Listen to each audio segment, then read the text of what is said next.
میرا خیال تھا کہ رئیس کچھ کرے گا، وہ مجھے ٹیکسی میں اکیلا جاتا دیکھے گا تو سمجھے گا کہ دال میں کچھ کالا ہے، اسے فوراً دوسری ٹیکسی نہ نظر آئے تب بھی وہ فائر کر کے اس ٹیکسی کے ٹائر پھاڑنے کی کوشش ضرور کرے گا، لیکن وہ شاید شیشے بند کر کے گاڑی لاک کرنے میں مصروف رہا، اور پریشانی میں یہ خیال اسے آیا ہی نہیں کہ ٹیکسی میں بروقت نمودار ہونے والے بھی دشمن ہی ہوں گے۔ انہوں نے جو کچھ کیا تھا ایک طے شدہ پلان کے مطابق کیا تھا، اور وہ اس لیے کامیاب رہے تھے کہ انہوں نے گڑبڑ کے سارے امکانات پر بھی غور کر لیا تھا۔ اب یہ سوچنا بھی لا حاصل تھا کہ اگر رئیس میرے ساتھ ہی پیچھے بیٹھنے کی کوشش کرتا تو وہ اسے کیسے روکتے۔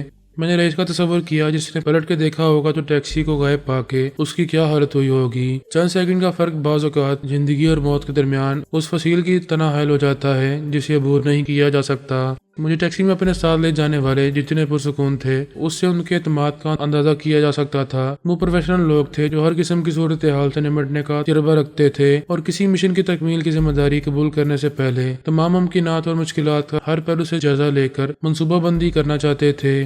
ان کے پاس خطرناک آتشی اسلحہ تھا اور وہ عملی طور پر بھی اب آسانی سے غالب آنے کی پوزیشن میں تھے، چنانچہ ان سے لڑ بھیڑ کے زندہ سلامت فرار ہو جانے کا کوئی امکان نہیں تھا۔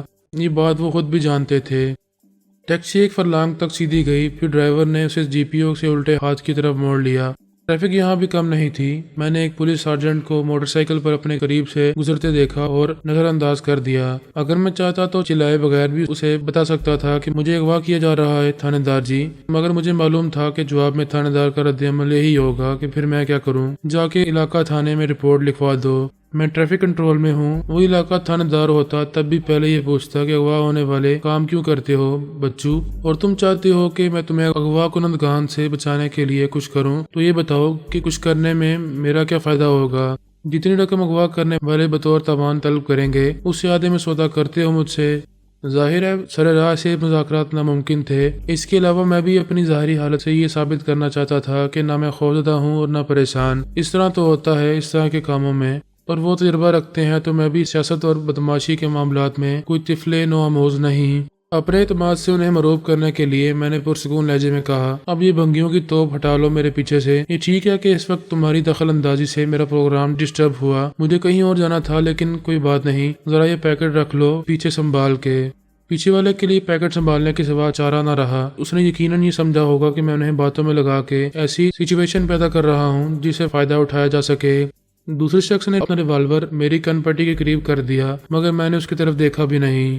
یہ ایک تحفہ ہے جو مجھے ایک دوست کی شادی میں دینا تھا۔ میں نے مسکرا کے کہا، تھینک یو، ذرا خیال رکھنا، ٹوٹنے والی چیز ہے، ڈرو نہیں، اس میں بم نہیں ہے۔ اب موقع ملا تو کل ہی دوں گا یہ تحفہ، معذرت کر لوں گا کہ ایک ضروری کام سے جانا پڑا۔ میں نے کہا، بس کام آگے پیچھے ہو گیا، جو آج کا کام تھا وہ کل ہوگا اور کل کا آج۔ پیچھے سے ایک شخص نے پرتمسخر لہجے میں کہا، یعنی آج ہم نہ لے جاتے تو کل تم خود آ جاتے۔ ہاں، میں سوچ رہا تھا کہ رابطے کی کوئی صورت نکل آئے۔ میں نے اسی اطمینان کے ساتھ کہا، یعنی تمہیں معلوم ہے کہ ہم کہاں لے جا رہے ہیں؟ میں نے سوال کرنے والے کو صرف مسکرا کے دیکھا، یہ ظاہر کرنے کے لیے کہ اس کا سوال احمقانہ ہے اور جواب جاہلانہ باشد خاموشی۔ دوسرے نے کہا، اور یہ بھی پتا ہے کہ کیوں؟ میں نے کہا، جب دو بادشاہ ملتے ہیں یا لڑتے ہیں تو انہیں معلوم ہوتا ہے کہ وہ کیا کر رہے ہیں۔ کسی وزیر کی بھی مجال نہیں جو ان سے پوچھے کہ ذیل الہی آپ ایسا کیوں کر رہے ہیں؟ تم تو پیدل فوج کے معمولی پیادے ہو، بہت نچلے لیول کے ملازم، بہت حقیر معاوضے پر کام اور سلام کرنے والے غلام۔ تم معاملات کو سمجھنے کی کوشش مت کرو، یہ تمہارا کام نہیں۔ ان میں سے ایک نے مشتعل ہو کے کہا، بکواس بند کرو اپنی، ورنہ۔ میں نے کہا، ورنہ کیا؟ تم گولی مار دو گے مجھے؟ اور تم کیا سمجھتے ہو میں اس دھمکی سے ڈر جاؤں گا؟ تم مجھے انگلی تک لگا سکتے ہو، مجھے کچھ ہوا تو تمہارے آقا تمہاری کھال کھینچ کے اس میں بس بھر دیں گے۔ تم صرف اشارے پر دم ہلانے والے کتے ہو۔ خود میں نے بھی ایسے بہت سے کتے پال رکھے ہیں۔ یہ بڑے لوگوں کے شوق ہیں۔ کچھ کتے وہ حفاظت کے لیے پالتے ہیں، کچھ شکار کے لیے اور کچھ دل بہلانے کے لیے، جو ان کے اشاروں پر مداری کے بندر کی طرح کرتب دکھائیں، مگر رہتے وہ کتے ہی ہیں۔ میں نے جو کہا ہے وہ حقیقت پر مبنی تھا۔ میں نے انہیں صرف ان کی اوقات یاد دلائی تھی، مگر انہوں نے ایسی ذلت محسوس کی جیسے میں نے ان کو سارے بازار ننگا کر دیا ہے، اور شاندار کپڑوں کے نیچے سے نمودار ہونے والا ان کا داغوں والا مکروہ جسم سب کی نفرت کا نشانہ بن گیا ہے۔ میں پیچھے والوں کے چہرے اور رد عمل نہیں دیکھ سکتا تھا، چنانچہ میں نے کن آنکھوں سے ڈرائیور کی صورت پر اشتعال کی وحشت کو غالب آتے دیکھا۔ میرا مقصد اور مدعا بھی یہی تھا۔ میں نے بہت سوچ سمجھ کر پانسا پھینکا تھا۔ مجھتے لوگوں کے پیچھے والا گولی بھی چلا سکتا تھا اور میرے سر پر ریوالور کا بٹ بھی مار سکتا تھا، مگر ایک تو وہ ذہنی طور پر احساس کمتری کا شکار ہو کے مجھ سے مروب ہو گئے تھے، دوسرے ان میں اتنی ہمت بھی نہیں تھی کہ اپنے مالکوں کے احکامات کو نظر انداز کرتے ہوئے اپنی حدود سے تجاوز کریں اور مجھے اس اشتعال انگیزی کی سزا دے سکیں۔ وہ اچھی طرح جانتے ہوں گے کہ میں کون ہوں، اور مجھے بلوانے والوں نے ان کو اچھی طرح سمجھا دیا ہوگا کہ مجھے باحفاظت لانا ہے، زندہ سلامت لانا ہے۔ اس کے باوجود غصے میں جاہل اور جرائم پیشہ آدمی سے کچھ بعید نہیں کہ وہ اپنی تھوڑی بہت عقل پر کنٹرول سے محروم ہو جائے اور گولی چلا دے، خواہ بعد میں اس جرم کی سزا میں اسے بھی گولی مار دی جائے۔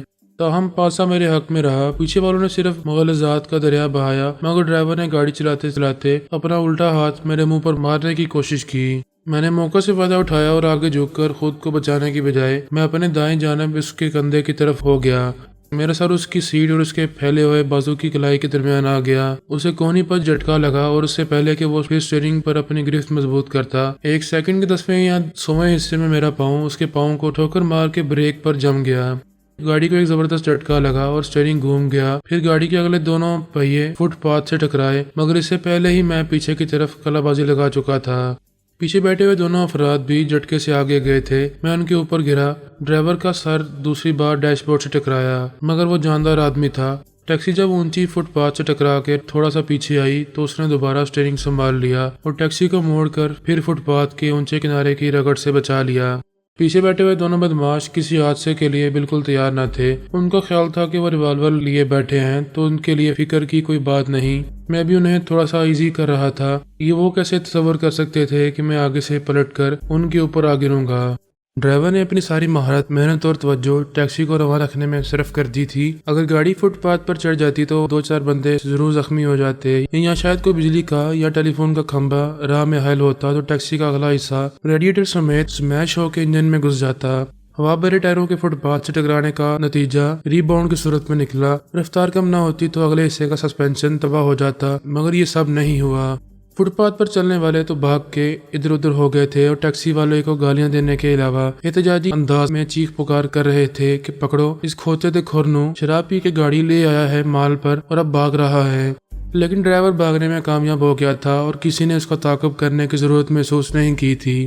پیچھے مجھے صورتحال پر قابو پانے میں بھی دیر نہیں لگی۔ ایک کے سر پر میرا گھٹنا لگا تھا اور اس کا سر درمیان کے اس اوپر اٹھے ہوئے فولادی حصے سے ٹکرا گیا تھا جس کے نیچے شافٹ گھومتی ہے۔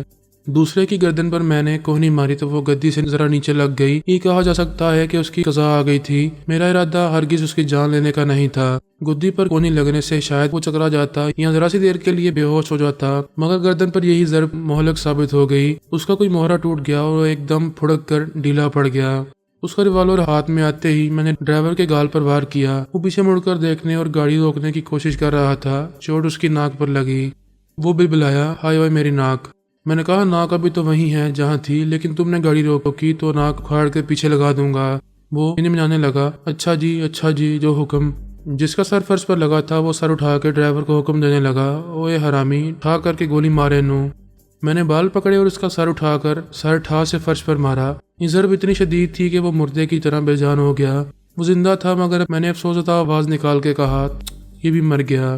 ڈرائیور کی گیگی بند گئی، او جی مینو نہ مارو۔ میں نے کہا میں تم کو ایک چانس دے سکتا ہوں۔ اس نے ناک میں گنگنا کے کہا، چانس سے کیا ہوگا، آپ چھوڑو گے تو وہ مجھے فوت کر دیں گے۔ میں نے پہلے شخص کی جامہ تلاش لی جو اپنا سر اگلی سیٹ میں پنسائے الٹا پڑا تھا۔ اس کی جیب میں ایک ریوالور کے سوا کچھ بھی نہیں تھا۔ اسے میں نے باہر اچھال دیا۔ پھر میں نے دوسرے کی جیبوں میں دیکھا مگر اس کے پاس ایسی کوئی چیز نہیں تھی جس سے ناک کو ابتدائی طبی امداد فراہم کی جائے۔ اس نے گاڑی میں رکھی ہوئی پانی کی بوتل انڈیل کر ایک کپڑا بھگویا اور اپنی ناک صاف کی۔ خون ایسے بند نہیں ہوگا، اگر ٹھنڈا پانی یا برف مل جاتی، وہ کراہتے ہوئے بولا۔ میں نے کہا بہت ٹھنڈی 7 اپ کی بوتل سے بھی کام چل جائے گا۔ اس نے میری بات کا مطلب وہ لیا جو نہیں تھا۔ چند منٹ کے بعد خون بہنا بند ہو گیا تو میں نے کہا، کیا یہ ٹیکسی تمہاری ہے؟ اس نے نفی میں سر لایا، چھینی تھی ہم نے۔ گاڑی میں اس کے کاغذات ہوں گے، نکالو۔ اس نے گلوز کمپارٹمنٹ میں دیکھا اور کاغذات مجھے پیش کر دیے۔ وہ غالباً سچ ہی کہہ رہا تھا۔ اس میں سے برآمد ہونے والی روڈ پرمٹ اور ڈرائیونگ لائسنس پر ایک ہی نام تھا، مگر تصویر کسی دوسرے ڈرائیور کی تھی۔ میں نے کہا کیا پروگرام تھا تمہارا؟ مجھے کہاں لے جانا چاہتے تھے تم لوگ؟ اس نے مجھے گلبرگ 3 کا ایک پتہ بتایا۔ کون رہتا ہے وہاں؟ میں نے پوچھا۔ خادم یا عثمان؟ وہ کچھ دیر خاموش رہا، پھر بولا، کوئی بھی نہیں، لیکن وہ بھی نظر آتے ہیں وہاں کبھی کبھی۔ اور تم روز جاتے ہو؟ نہیں جی، کام ہو تو جاتے ہیں، وہ بولا، جب بلایا جاتا ہے۔ میں نے کہا اور کون لوگ آتے ہیں؟ میں سب کو نہیں جانتا۔ اس نے کہا اندر کیا ہوتا ہے مجھے نہیں معلوم، میرا کام باہر کا ہے۔ یہ اندر کے آدمی ہیں بلکہ تھے؟ میں نے کہا۔ وہ بولا جی ہاں۔ ان کے بارے میں تم کیا جانتے ہو؟ اس نے سر ہلایا، بس یہی کہ ایک کا نام سردار حسین تھا، دوسرا راشد علی، اور میں کچھ نہیں جانتا۔ میں نے گھڑی دیکھی۔ اچھا، تم کتنا جھوٹ بول رہے ہو اور کتنا سچ، اس کا پتہ چل جائے گا تم کو کس کام کے لیے بلایا جاتا ہے۔ وہ سخت گھبرایا ہوا تھا۔ ایسے ہی اکثر ڈرائیونگ کرتا ہوں میں، ٹرک بھی چلا سکتا ہوں، اس سے زیادہ میں کچھ نہیں بتا سکتا۔ انہیں معلوم ہوگا تو وہ مار ڈالیں گے مجھے، نہیں بتاؤ گے تو میں مار ڈالوں گا۔ میں نے کہا۔ اس کا رنگ پیلا پڑ گیا اور وہ کانپنے لگا۔ آپ کو اللہ رسول کا واسطہ۔ میں نے پیچھے سے اس کے ایک ہاتھ مارا تو اس کا سر اسٹیئرنگ وہیل سے ٹکرایا۔ ایسے معاملات میں اللہ رسول کا نام لینا بھی گناہ ہے، اور اتنا ڈرتے ہو تو ایسے کام کیوں کرتے ہو؟ دیکھو جی، چھوٹے چھوٹے بچے ہیں میرے، سب کے بچے چھوٹے ہی ہوتے ہیں، اور جسے ان کا خیال ہو وہ غلط قسم کے دندوں میں نہیں پڑتا، ورنہ وہ بڑے ہونے سے پہلے ہی یتیم ہو جاتے ہیں۔ پھر ان کی پرورش ہوتی ہے یتیم خانوں، فٹ پاتھوں اور گراجوں میں، گالیاں کھاتے اور ذلت اٹھاتے۔ بڑے ہو کے وہ بھی تم جیسے ہو جاتے ہیں۔ ان کی مائیں روایتی مائیں نہیں ہوتی جو چکی پیس کے اور کپڑے سی کر انہیں پالتی تھیں، وہ خود کو بیچتی ہیں جب تک جسم کی قیمت ملے۔ دیکھو جی، میں سچ بتا رہا ہوں آپ کو، میں کوئی غلط کام نہیں کرتا تھا، صرف 3 مہینے پہلے، لیکن اب مجبور ہوں۔ میں ان کو انکار نہیں کر سکتا، میں اور کچھ نہیں کر سکتا۔ وہ بڑے ڈاڈے لوگ ہیں، پولیس کی مدد سے وہ مجھے جیل بھی بھجوا سکتے ہیں، پھانسی بھی چڑھا سکتے ہیں۔ آپ مجھے جانے دو، میں بھاگ جاؤں گا یہاں سے، اس شہر کو چھوڑ کے کراچی چلا جاؤں گا۔ میں نے کہا کیا کراچی میں تم محفوظ ہو جاؤ گے؟ اس نے ایک ٹھنڈی سانس لی اور آنسو صاف کیے۔ پتہ نہیں، جو نصیب میں لکھا ہوگا وہی ہوگا۔ کبھی سوچتا ہوں کسی چھوٹے سے قصبے یا گاؤں میں جا کے آباد ہو جاؤں۔ میں نے کہا اچھا چلو۔ وہ چونکا، کہاں چلوں جی؟ وہیں جہاں تمہیں جانا ہے۔ میں نے کہا زندہ رہنا چاہتے ہو اپنی بیوی بچوں کے لیے تو وہی کرو جو میں کہہ رہا ہوں، وقت نہیں ہے میرے پاس، تمہیں بھی مار کے یہ ٹیکسی یہیں چھوڑ جاؤں گا۔ میں نے سرد اور شفاق لہجے میں کہا، ورنہ تمہیں کچھ نہیں ہوگا، میں تمہیں ناک آؤٹ کر کے چھوڑ جاؤں گا ان کے دروازے پر، وہ خود سمجھ جائیں گے ساری بات۔ جب ہوش آئے تو ان کو سچ بتا دینا کہ کیا ہوا تھا۔ اس نے آہستہ سے سر ہلایا اور گاڑی کا انجن سٹارٹ کیا۔ فی الحال مجھے اس کی کہانی سے کوئی دلچسپی نہیں تھی، میں صرف وہ جگہ دیکھنا چاہتا تھا جہاں مجھے لے جایا جا رہا تھا۔ مجھے پہلے ہی دیر ہو گئی تھی اور اب یہ ناممکن تھا کہ میں پہلے واپس جا کے رئیس کو تلاش کروں۔ یہ بیجوز قیاس تھا کہ وہ ابھی تک وہیں حیران و پریشان کھڑا ہو، یا تو وہ اپنے رئیس خانے لوٹ گیا ہوگا یا شادی میں شرکت کے لیے پہنچ جائے گا، اس امید پر کہ شاید میں بھی وہاں مل جاؤں۔ میں اتنی آسانی سے اغوا ہونے والا بندہ نہیں تھا۔ میں نے ڈرائیور سے کہا ٹیکسی کو ایسے چلاؤ جیسے تمہارے پیچھے پولیس لگی ہوئی ہے، کیونکہ تم ان کا حصہ دیے بغیر انہیں چکما دے کر نکل جانا چاہتے ہو۔ رفتار پہلے بھی کم نہ تھی، مگر میری بات کا مطلب سمجھ کے اس نے پیڈل دبا دیا اور گاڑی ہوا سے باتیں کرنے لگی۔ میں نے اس پر نظر رکھتے ہوئے حادثاتی موت کا شکار ہونے والے کی تلاشی لی، مگر اس کے پاس سے کچھ بھی برآمد نہیں ہوا جس سے اس کی شناخت میں مدد ملتی۔ دوسرے شخص کی جیب میں بھی بیکار چیزیں تھیں، سگریٹ اور لائٹر، کچھ نقد رقم، ریوالور اس کے پاس بھی تھا جسے میں نے خالی کر کے پیچھے ڈال دیا۔ گلبرگ 3 کے شروع ہوتے ہی ایک ذیلی سڑک پر ڈرائیور نے مجھے دور سے وہ کوٹھی دکھا دی۔ سڑک خالی تھی اور اس کوٹھی تک جاتے ہوئے ٹیکسی کو صرف ایک گاڑی نے اوورٹیک کیا۔ وہ اتنی شاندار کار تھی کہ اس کے مالک نے ٹیکسی کی طرف حقارت سے دیکھنا بھی گوارا نہیں کیا۔ کوٹھی کے قریب پہنچ کے میں نے ڈرائیور سے کہا کہ وہ رفتار کم کر لے۔ بند گیٹ سے اندر کچھ بھی نظر نہیں آ سکتا تھا، اس کی گیٹ لائٹس بھی آف تھیں، لیکن باہر لٹکا ہوا کتے سے ہوشیار کا بورڈ صاف پڑھا جا سکتا تھا۔ میں نے آگے پیچھے دیکھا اور ایک دروازے کو آہستہ سے کھول کر اس شخص کو باہر لڑکا دیا جو دنیاوی معاملات کے اور دنیا والوں کے سلوک سے بے نیاز ہو چکا تھا۔ باہر گرنے کے بعد اس کی ٹوٹی ہوئی گردن زیادہ مضحکہ خیز انداز میں پیچھے کی طرف مڑ گئی۔ ڈرائیور نے یہ سب بڑی دہشت سے دیکھا، پھر میں نے اسے بھی ریوالور کا دستہ مار کے ناک آؤٹ کر دیا۔ اسے معلوم تھا کہ اس کے ساتھ یہی ہوگا، اور ایک لمحے کے لیے اس کی آنکھوں میں مجھے وہ دہشت نظر آئی جو میرے لیے خطرناک ثابت ہو سکتی تھی۔ اگر وہ چیخ مار دیتا تو میرا سارا پلان فیل ہو جاتا۔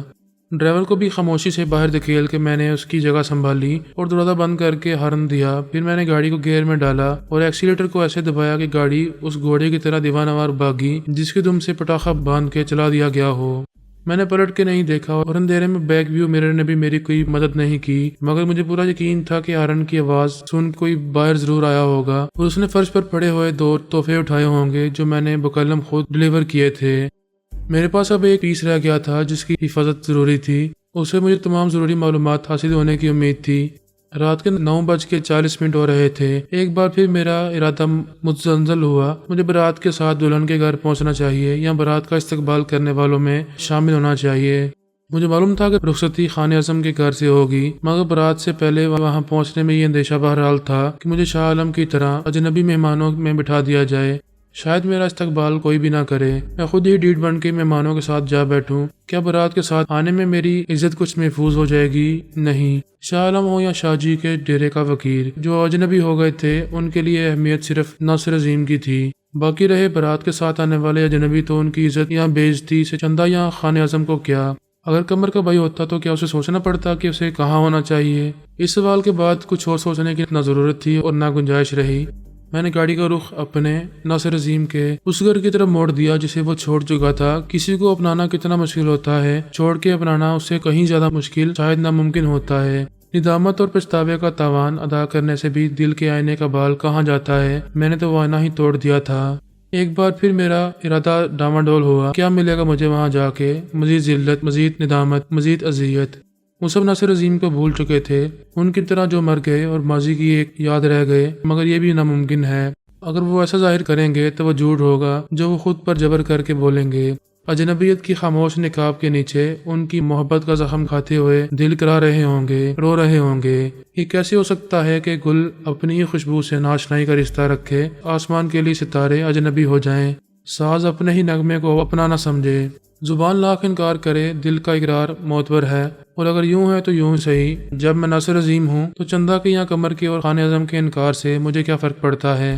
سارے زمانے کے سامنے اعتراف نہ کرنے سے کون سی حقیقت بدلتی ہے؟ کوئی کہتا ہے تو زمین کو آسمان اور آسمان کو زمین کہتا رہے۔ نہ جانے کب سے میں آج کے دلہا میاں ڈاکٹر کمال فاروق کو بوبانگے دوہل سور کا بچہ کہہ رہا ہوں، اور وہ الان مجھے الو کا پٹھا قرار دیتا ہے، مگر آج تک کسی نے ہم پر یقین کرتے ہوئے یہ نہیں کہا کہ واقعی تم دونوں انسان کے بچے نہیں ہو۔ بس ثابت ہوا کہ وہ خواہ کمال فاروقی کے ساتھ مل کر سارا زمانہ مجھے الو کا پٹھا یا شاہ عالم کہنے لگے، کرسی یا آم کا درخت سمجھنے لگے، تو اس سے ایک بنیادی حقیقت نہیں بدلتی کہ میں ناصر عظیم تھا، ہوں اور رہوں گا۔